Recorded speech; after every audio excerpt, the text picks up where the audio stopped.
A palavra expiação pode ser a palavra mais importante em toda a Bíblia, porque seu verdadeiro significado é reconciliação. Algo deu tragicamente errado neste universo. O que já esteve em harmonia, paz e unidade foi separado tão completamente que parece totalmente impossível para sempre unir novamente. Mas é exatamente isso que a palavra expiação significa: unir o que foi quebrado. Seu livre-arbítrio sempre foi e sempre será a maneira de Deus se relacionar com seus seres criados. Então o processo de expiação deve ser complicado e demorado. Se houver alguma chance de restaurar a harmonia que outrora existiu, se não soubermos como essa expiação está sendo realizada no lugar santíssimo e o que é preciso para completá-la, então nunca entenderemos por que existimos como igreja e o que está por vir em nosso futuro. Isso poderia muito bem ser o assunto bíblico mais importante, para compreendermos tão completamente quanto humanamente possível. Agora, se temos alguma esperança de entender como esse drama vai acabar, devemos entender como tudo começou. Então temos que voltar para o início. O maior julgamento na história estava se formando. Vamos para o momento em que o mais majestoso ser que Deus já havia criado estava em processo contra seu Criador. E lembre-se, Lúcifer era o general de 5 estrelas das hostes celestes. Primeiros Escritos 1:4-5. Mas quando Deus disse a seu filho, façamos o homem à nossa imagem, Satanás teve ciúmes de Jesus. Ele desejava ser consultado sobre a formação do homem, e porque não o foi, encheu-se de inveja, ciúmes e ódio. Então essa ruptura do harmonioso universo de Deus começou, acredite ou não, sobre os planos de Deus para criar eu e você. A acusação específica de Lúcifer era que Deus não o incluiu na comissão de planejamento, e ele merecia estar lá. Aparentemente, o trabalho que Cristo e Lúcifer fizeram no céu era tão idêntico que Lúcifer não viu real diferença entre ele e Cristo. Ele poderia muito bem estar lá. Para conter essa rebelião, o Pai convocou uma assembleia com todas as hostes celestiais e deixou absolutamente claro que seu Filho, desde toda a eternidade, havia sido um com ele em onipresença, onisciência, poder e autoridade. Aparentemente, até no céu os anjos não entenderam completamente a relação exata entre Pai, Filho e Espírito Santo. Para que Deus pudesse deixar isso bem claro nesse momento, não poderia haver nenhuma dúvida. Até esse ponto, Lúcifer estava levantando algumas questões legais. Mas foi nesse momento que a rebelião começou. E o universo estava sendo dilacerado. História da Redenção, página 17 e 18. Satanás ousadamente fez saber sua insatisfação por ter sido Cristo preferido a ele. Permaneceu orgulhoso, instando que devia ser igual a Deus, e introduzido a conferenciar com o Pai e entender seus propósitos. Deus informou a Satanás que apenas a seu filho ele revelaria seus propósitos secretos, e que requeria de toda a família celestial, mesmo Satanás, que lhe rendesse implícita e inquestionável obediência. Então Satanás exultantemente apontou aos seus simpatizantes, que compreendiam quase a metade de todos os anjos, e exclamou: estes estão comigo. Expulsarás também a estes e deixarás tal vazio no céu? E neste momento que as Escrituras retratam o que aconteceu no céu, no livro de Isaías 14, 13 e 14, porque tu tens dito em teu coração, eu ascenderei em direção ao céu, eu exaltarei meu trono acima das estrelas de Deus. Eu também sentarei sobre o monte da congregação, nos lados do norte. Eu ascenderei acima das alturas das nuvens. Eu serei semelhante ao Altíssimo. Agora, o que aconteceu depois é extremamente importante para entender o plano de expiação de Deus. Primeiros Escritos, página 146. Depois que Satanás e os que caíram com ele foram expulsos do céu, e tendo compreendido que perdera para sempre toda a sua pureza e glória, ele arrependeu-se e desejou ser reintegrado no céu. Tanto ele como seus seguidores choraram e imploraram para serem de novo recebidos no favor de Deus. Aqui temos arrependimento com choro, lágrimas e súplica. Certamente isso seria o suficiente para Deus trazê-los de volta. Em História da Redenção 25 a 27, Ellen White continua esse trágico drama. Satanás treme ao contemplar sua obra. Onde estava? Não era isso tudo um horrível sonho? Fora lançado fora do céu? A perda que sofreu de todos os privilégios celestiais parecia demais para suportar, desejava recuperá-los. Observe o que ele queria recuperar: os privilégios celestiais, sua pureza e glória. Continuando, sua poderosa estrutura vacila como uma tempestade. Um anjo do céu está passando. Ele o chama e suplica uma entrevista com Cristo. Isto lhe é concedido. Então relata o Filho de Deus que está arrependido de sua rebelião e deseja voltar ao favor divino.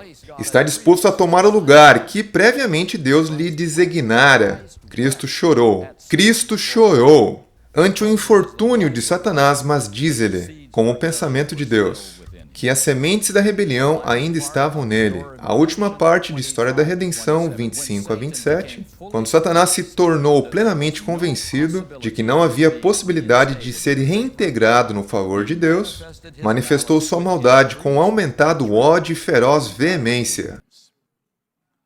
Podemos ver porque até os anjos tinham dúvidas neste momento de como Deus estava lidando com essa perturbação. Eles não podem ler as mentes, mas do que podemos. Tudo o que eles podem ouvir são palavras e ações. Apenas Cristo podia ver dentro do coração de Lúcifer e saber o que realmente estava lá.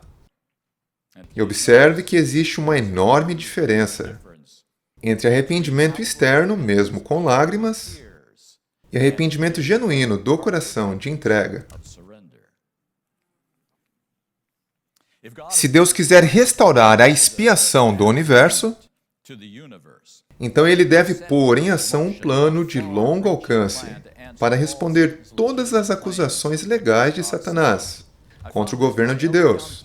Eu encontrei isso do pastor Ian Paulsen, ex-presidente da Associação Geral. Na resposta final e definitiva de Deus para o problema do pecado, há questões a serem consideradas que são mais vastas e maiores do que a minha salvação pessoal, para uma visão geral, ou seja, para a segurança eterna de toda a criação. Deus terá que fornecer uma resposta abrangente que lida com as raízes, bem como as consequências da rebelião.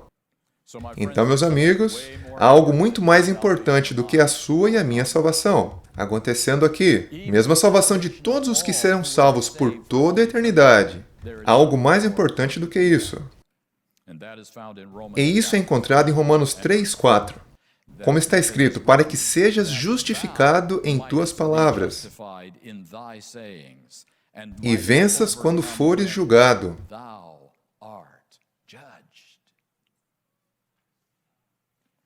Patriarcas e Profetas 68. Mas o plano da redenção tinha um propósito ainda mais vasto e profundo do que a salvação do homem.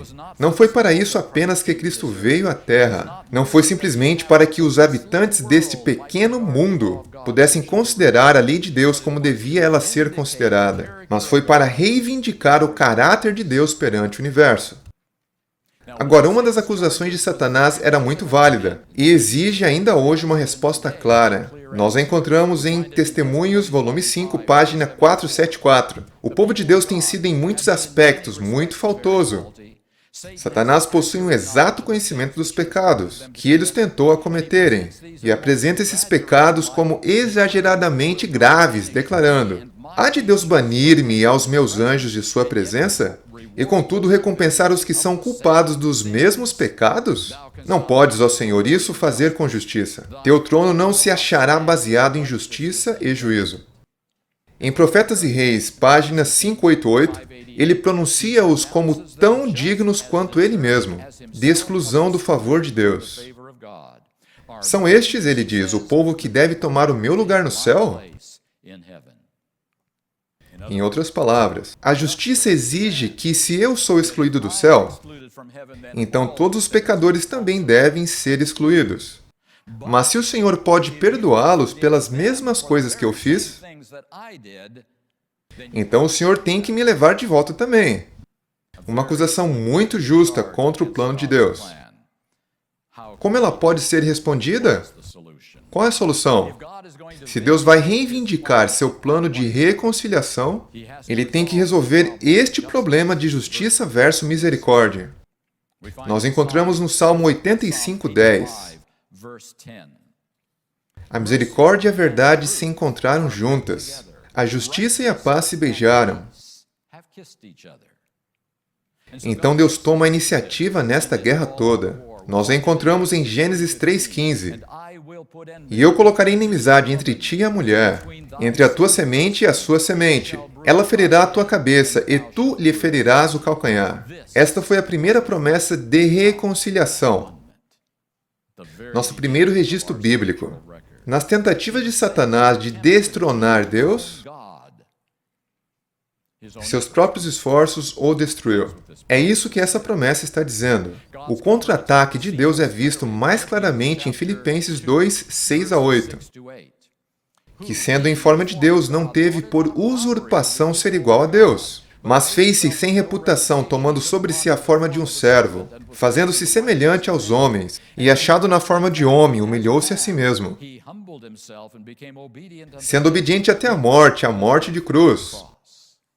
Veja que a resposta de Deus às acusações de Satanás não seria força arbitrária, mas se humilhando, tomando a mesma forma humana daqueles que têm que viver, sobre o governo de Satanás constantemente, você e eu, permitindo Satanás atacar Jesus Cristo, seu Filho, da mesma maneira que ele ataca todos nós. A evidência suprema da diferença entre o caminho de Deus e o caminho de Satanás, nós encontramos em João 12:31 e 32. Agora é o juízo deste mundo, agora será expulso o príncipe deste mundo. E eu, quando for levantado da terra, todos os homens atrairei a mim. Observe que o caminho de Deus não é rebatendo ou forçando, mas atraindo. Deus se humilha ao nosso nível de reação e pensamento. E permite Satanás fazer tudo o que ele puder para difamar o caminho de Deus. Liberdade total. Lucas 10:18. E ele disse-lhes: Eu vi Satanás cair como um relâmpago do céu. Depois de viver uma vida de total obediência a Deus, apesar da tentativa de fazer com que Cristo se rebele uma só vez, Satanás então se encarrega de destruir a vida de seu Criador. E o universo assiste tudo. Hebreus 4:15-16. Porque não temos um sumo sacerdote que não possa ser tocado com o sentimento de nossas fraquezas, porém um que em todos os pontos foi tentado, assim como nós, porém sem pecado. Portanto, acheguemo-nos confiantemente ao trono da graça, para que possamos obter misericórdia e achar graça e auxílio em tempo de necessidade. Veja que a vida e morte de Cristo foi simplesmente uma revelação da lei de Deus como ela era realmente, não da maneira como Satanás havia retratado. A lei do amor abnegado. O Calvário estava simplesmente revelando a lei de Deus. Esta é uma citação extraordinária. Mensagens Escolhidas, volume 1, página 212. A lei de Jeová é a árvore. O Evangelho são as perfumosas flores e os frutos que ela produz. A justiça de Deus e sua equidade são a base de tudo o que ele faz. E seu fruto é expiação. Reunir novamente. Deus refuta a mentira de Satanás, de que a justiça e a misericórdia não podem coexistir em harmonia. Cristo mostrou que os pecadores poderiam, com segurança, serem levados para o céu não apenas por serem perdoados, mas desenvolvendo um caráter que refletisse o próprio caráter de Deus. Esta é a fase do sacrifício do plano de expiação. É o coração de todo o plano de Deus para restaurar a harmonia deste universo novamente. Entendemos completamente? Quão importante é essa fase da expiação? Signs of the Times, 30 de dezembro de 1889. A morte de Cristo na cruz garantiu a destruição daquele que tem o poder da morte. Não haverá perigo de outra rebelião no universo de Deus. É através da eficácia da cruz que os anjos do céu são protegidos da apostasia. Sem a cruz, eles não seriam mais seguros contra o mal do que eram os anjos antes da queda de Satanás.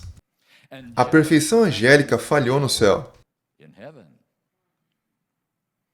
Todos os que desejam segurança na terra e céu devem olhar para o Cordeiro de Deus, o plano da salvação, tornando manifestos a justiça e o amor de Deus. Proveu uma eterna salvaguarda contra a deserção nos mundos não caídos. Nós não compreendemos o valor da expiação.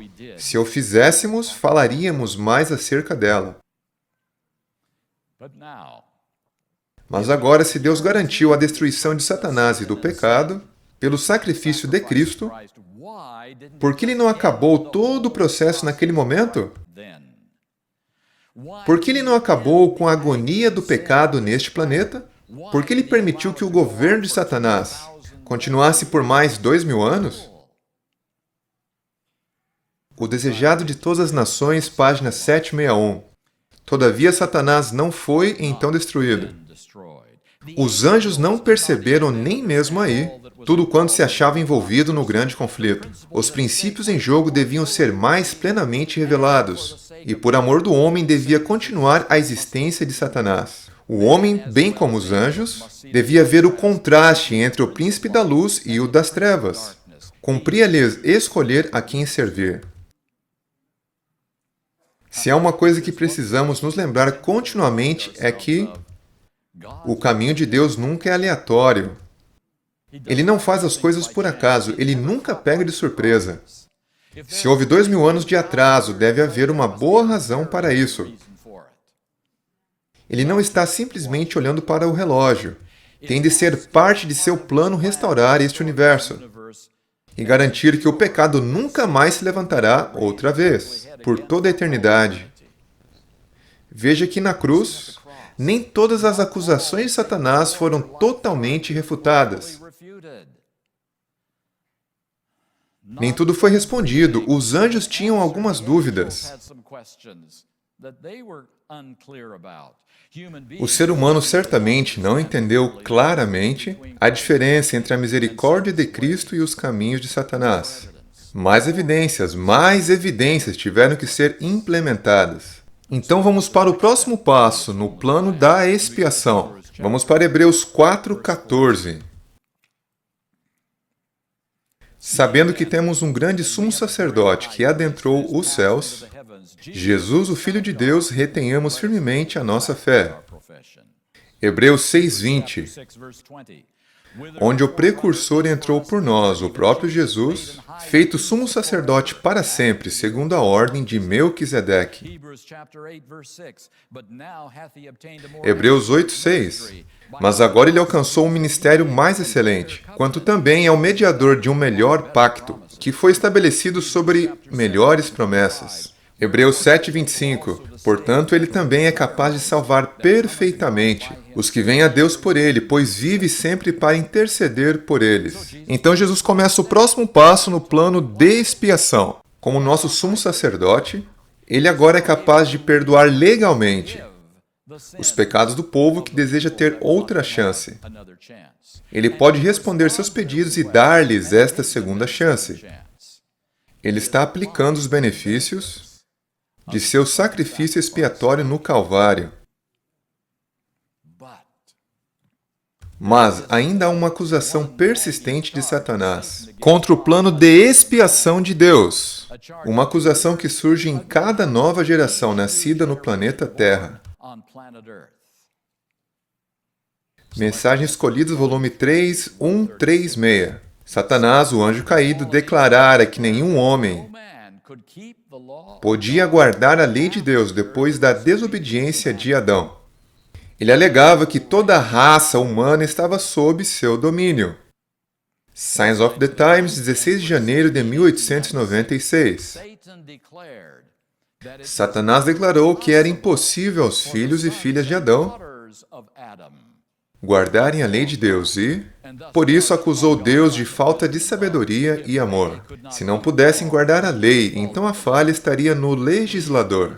Observe, a acusação de Satanás foi claramente direcionada, não apenas contra Adão e Eva no jardim perfeito, mas contra você e eu em um mundo amaldiçoado pelo pecado. Review and Herald, 9 de março de 1905.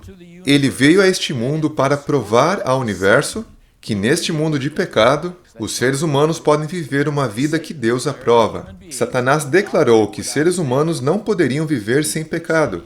Você vê a acusação e a resposta? Observe novamente. A acusação de Satanás refere-se a seres humanos como você e eu, vivendo em um mundo de pecado. Parte da missão de Cristo consistiu em revelar ao universo celeste a Satanás e a todos os filhos e filhas caídos de Adão. Através de sua graça, a humanidade pode guardar a lei de Deus. Minha consagração hoje, 15 de novembro. Veja que a acusação de Satanás é a seguinte. Sim, Cristo foi totalmente obediente. E alguns raros seres humanos podem ser como Enoque. Mas e os 99,99% daqueles que foram perdoados? Eles são realmente obedientes? Eles não obedecem 100% do tempo porque eles têm natureza caída. Eles não podem deixar de pecar. Pelo menos algumas vezes. Minha influência sobre eles, Satanás diz, é maior que sua graça e seu poder sobre eles. Tudo o que tu podes fazer é continuar perdoando seus pecados seguintes. É tudo o que tu podes provar. Não importa o que tu faças, Jeremias 50:20, nunca será cumprido. É simplesmente impossível. Naqueles dias e naquele tempo, diz o Senhor, a iniquidade de Israel será procurada e nenhuma será achada. E os pecados de Judá não mais serão encontrados, Jeremias 50:20. Nem Ezequiel 36, 27 e 23. E eu colocarei o meu espírito dentro de vós, e vos farei andar nos meus estatutos, e guardareis os meus juízos. E os fareis. E eu santificarei. Esta palavra pode ser traduzida como vindicarei. E eu santificarei o meu grande nome, que foi profanado entre os pagãos, o qual profanastes no meio deles. E os pagãos saberão que eu sou o Senhor, diz o Senhor Deus, quando eu for santificado em vós diante dos olhos deles. Satanás diz, enquanto o perdão for tudo que seu plano de expiação pode oferecer, a minha acusação permanece e o Senhor nunca será totalmente justificado. Porque sua graça é insuficiente para proteger seu povo do meu poder. Apenas me mostre uma geração, qualquer geração, que aceitou sua graça perdoadora e está coberta com seu manto de justiça, que parou de ceder às minhas tentações. Onde estão as pessoas que estão guardando sua lei 100% do tempo? O Senhor continua cobrindo seus pecados com a capa da misericórdia e perdão. O Senhor ainda não me derrotou. Isso é o que Satanás diz. A realidade é que Deus se colocou em grande risco perdoando pecadores. Porque quando fazemos as mesmas coisas repetidas vezes, e Deus tem que nos perdoar inúmeras vezes, realmente parece que não é possível obedecer à lei de Deus. A evidência está aí, o júri pode decidir. A lei de Deus é muito difícil para seres humanos caídos obedecer. Mas se já pôde ser demonstrado, não apenas por anjos em um ambiente perfeito, não apenas por Enoque, Jesus, João ou Paulo, mas por uma série de pecadores que devem viver no mundo de Satanás, assediado constantemente por uma natureza caída e uma vida de hábitos pecaminosos. Se puder ser mostrado que a graça perdoadora leva diretamente à graça habilitadora, então Deus terá provado que Satanás estava errado, mas só então. Em outras palavras, o plano de salvação de Deus realmente funciona. Realmente funciona. A única maneira de ser visto claramente que a graça habilitadora de Deus tomou total controle de seres humanos que entregaram suas vidas a Ele é reservando um período de tempo após o fim do tempo de graça em que as regras mudam. A graça perdoadora não estará mais disponível. Todo o universo assistirá enquanto nosso sacerdote celestial deixa seu papel de perdoador. Então eles verão o que acontecerá quando apenas a graça habilitadora estiver disponível para o povo escolhido de Deus. Hoje ainda estamos vivendo no tempo em que a graça perdoadora e a graça habilitadora trabalham juntas, com alguns sucessos e algumas falhas. Mas esta época deve chegar ao fim. Uma demonstração deve ser feita. E é disso que se trata o aspecto final da expiação. Os ataques mais poderosos de Satanás devem ser confrontados contra a graça habilitadora de Deus, em um tempo onde o perdão não é uma opção. Então o Evangelho realmente funciona. A graça de Deus é realmente mais poderosa do que os enganos de Satanás. O futuro estará protegido de outra rebelião. O assunto de maior importância no mundo, meus amigos, não é a salvação de cada um de nós. Por mais importante que isso possa parecer, a coisa mais importante é a limpeza do nome de Deus, das falsas acusações feitas por Satanás. A expiação final é Cristo ministrando seu sangue, não mais em perdão, mas em poder habilitador, poder para a vitória sobre o pecado. E isto será visto em nossas vidas. Agora, tudo isto é prenunciado por algo no início da história humana. E esse é o dia da expiação no Antigo Testamento. Levítico 16:30. Porque naquele dia o sacerdote fará expiação por vós, para purificar-vos, para que sejais purificados de todos os vossos pecados perante o Senhor. Entendemos o significado pleno deste dia. Observe que ele é chamado fazendo uma expiação. Tão importante quanto a expiação que foi feita na cruz. Veja que havia sacrifícios de expiação durante todo o ano. As pessoas traziam seus animais e pediam perdão por seus pecados. Mas isso é algo diferente. Essa é uma expiação de purificação, tendo como resultado final a purificação de todos os seus pecados perante o Senhor. O que o dia do Antigo Testamento nos ensina sobre nossas vidas hoje? Testemunhos para a Igreja, volume 5, página 520. Achamos-nos no grande dia da expiação, e a santa obra de Cristo em favor do povo de Deus, que transcorre presentemente no santuário celestial, deveria ser nosso estudo permanente. Como estamos em relação a isso? Nosso estudo constante. Deus praticamente diz a Satanás: eu produzirei um povo através da minha graça na era mais degenerada da história terrestre. Vou separá-los do pecado completamente. Eles irão refletir a imagem de Jesus completamente. Vou sair do meu santuário e eles irão viver à vista de um Deus santo, sem um intercessor para perdoar seus pecados. Tais pessoas serão um milagre de todo o universo. Através delas, Satanás será para sempre derrotado. E todas as perguntas que poderiam ser levantadas contra a lei de Deus e o poder da graça de Deus serão destruídas, serão respondidas.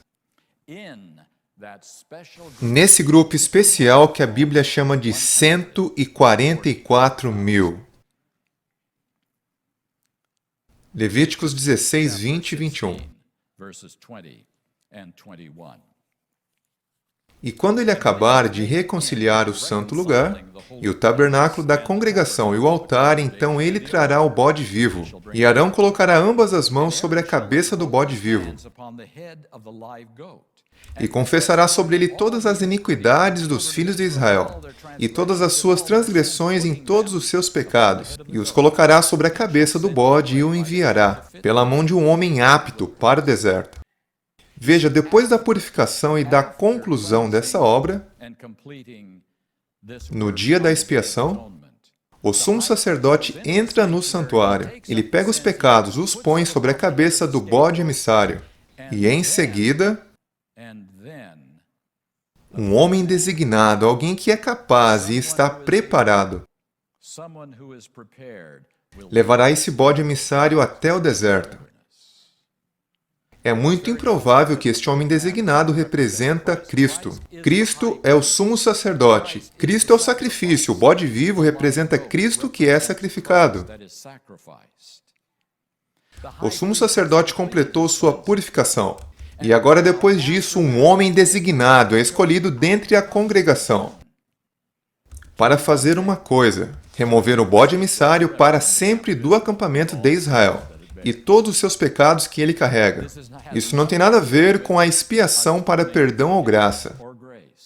Isso é um trabalho que precisa ser feito. Eu acredito que é muito mais plausível que este homem designado representa os 144.000. Ellen White registra algo sobre esta cena dramática no ano de 1852. É encontrado na coleção Spalding Magan, página 2. Vi que a obra de Jesus no santuário em breve será terminada. E depois que sua obra terminar, ele virá para a porta do primeiro compartimento e confessará os pecados de Israel sobre a cabeça do bode emissário. Então, enquanto as pragas estão caindo, o bode emissário está sendo levado embora. Ele desenvolve uma grande luta para escapar, mas ele é segurado pela mão que o guia. Se ele pudesse efetuar sua fuga, Israel perderia suas vidas. Vi que levaria tempo para levar o bode emissário até a terra do esquecimento, após os pecados serem colocados em sua cabeça. Esta luta para escapar é a última tentativa de Satanás de provar que o plano de Deus não funciona. Se ele conseguir levar o povo selado de Deus a pecar, depois de Cristo completar sua obra de perdão após seu fim, então Israel perderia suas vidas. E lembre-se que Israel representa o povo fiel de Deus, que agora é chamado de 144.000. Perceba que leva algum tempo para Deus provar seu caso, após o bode emissário ser levado. Para provar o caso de Deus após o fechamento da porta da graça, o propósito do período após o fechamento da porta da graça é dar tempo suficiente para esta demonstração final. Sobre quem está falando a verdade? Deus afirma que sua graça e poder permitirão que toda uma geração viva sobre a terra sem pecar, ao mesmo tempo que Satanás traz seus maiores enganos e perseguição contra esse mesmo grupo de pessoas. Satanás afirma que Deus não pode livrar todo esse grupo do pecado. Isso é muito difícil mesmo para Deus. Eles cederão só uma vez aos meus enganos, um ou dois deles. Quem está falando a verdade? Eu acho que o universo precisa saber quem está falando a verdade aqui. Sobre o poder de Deus e os enganos de Satanás. Aqui está um povo. Satanás tem toda a acusação de todo mundo. E todas as legiões do mal. Toda uma vanguarda se opõe a este povo de Deus no fim dos tempos. Mas ele é retido. É isso que diz a promessa. Se Satanás puder levar um dos 144.000 a pecar só uma vez, desafiar o caminho de Deus e voltar ao pecado novamente, ele triunfaria, ele provaria que Deus mentiu. Aqui está um povo que, pela primeira vez na história da humanidade, viveram sobre esta terra e tiveram todos os seus pecados apagados, e foram selados por toda a eternidade. Deus pode dizer perante todo o universo: aqui está um povo que tem sido completamente separado do pecado. E ele diz: eu prometo que eles não voltarão ao pecado novamente. Eu prometo. É uma luta desesperada entre Jesus e Satanás. Na Terra foi uma luta entre Jesus e Satanás, pessoalmente. Mas agora, durante o tempo das pragas, é novamente uma luta entre Jesus e Satanás. Mas desta vez, Jesus viveu completamente na experiência dos 144.000, pelo próprio fato de que eles não caem em pecado. Satanás é derrotado, sua causa está perdida e o universo está seguro.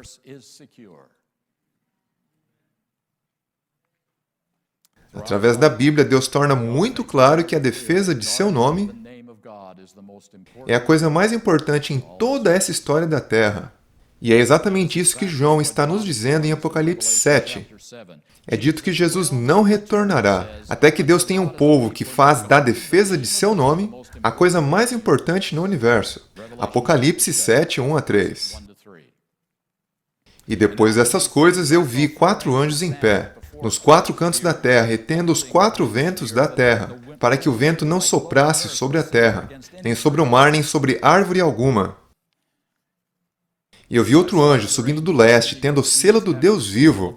E ele gritava em alta voz aos 4 anjos, aos quais havia sido concedido ferir a terra e o mar, dizendo: Não ferais a terra, nem o mar, nem as árvores, até que tenhamos selado os servos de nosso Deus em suas testas.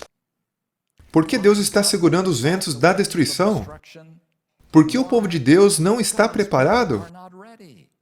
Retém o vento leste da insanidade humana. Por que o povo de Deus ainda não compreendeu o propósito do Evangelho? Retém o vento oeste da fúria satânica, até que o povo de Deus esteja pronto para cumprir sua última tarefa. Retém os ventos, até que o povo de Deus esteja pronto para ser selado. Aqui nos dias da retenção dos ventos, esta é a nossa hora agora. Deus está dizendo ao universo que quando Ele escreve seu nome na testa de seus fiéis, escute-os. Ele está dizendo que você pode confiar no que eles dizem. O atributo vem antes que meu nome passe. Agora, que selo é esse que torna Satanás tão desesperadamente irado? Eventos finais 2:9. Logo que o povo de Deus estiver selado na fronte. Não é algum selo ou marca que pode ser visto, mas a consolidação na verdade, tanto intelectual como espiritualmente, de modo que não possam ser abalados. Logo que o povo de Deus estiver selado e preparado para a sacudidura, ela ocorrerá. Um último ponto. Hebreus 11:40.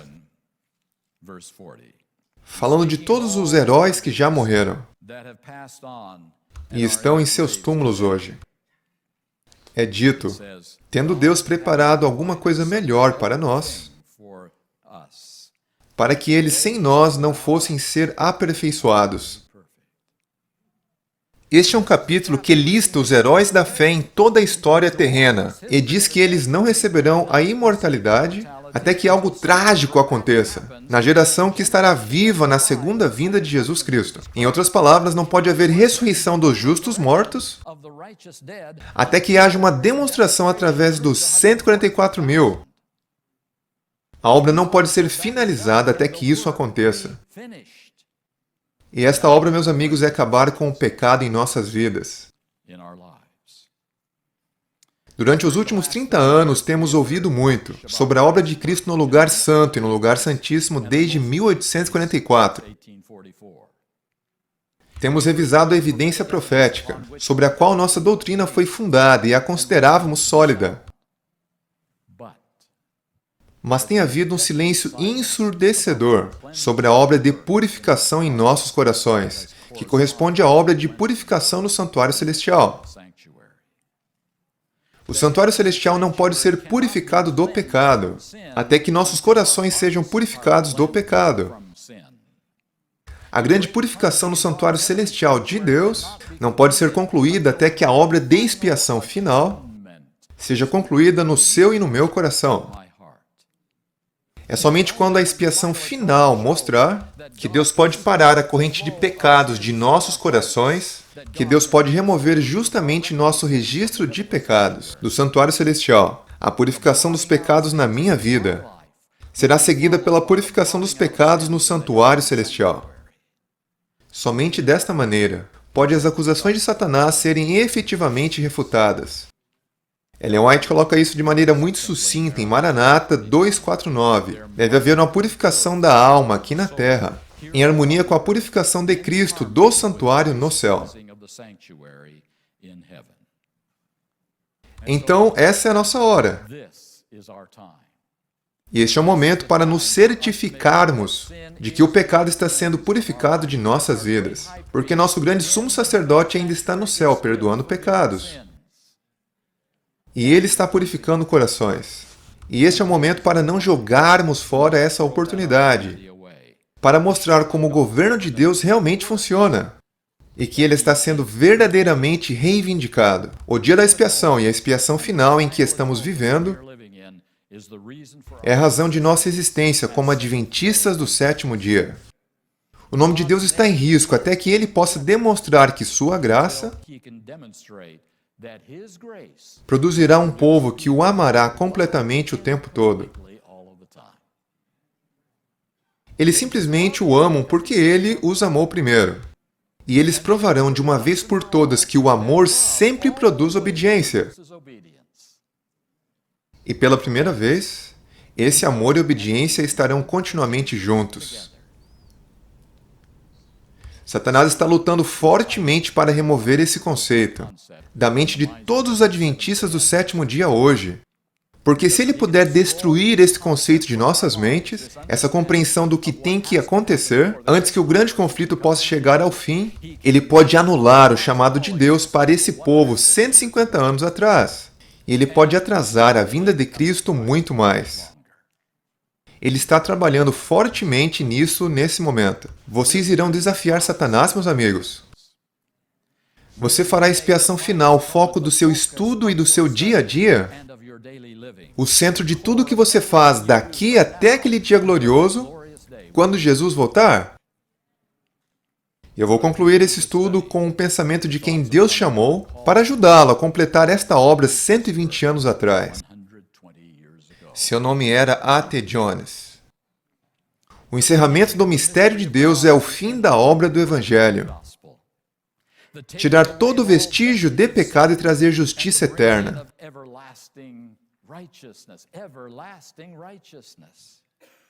Cristo plenamente formado dentro de cada crente. Somente Deus se manifesta na carne de cada crente em Cristo.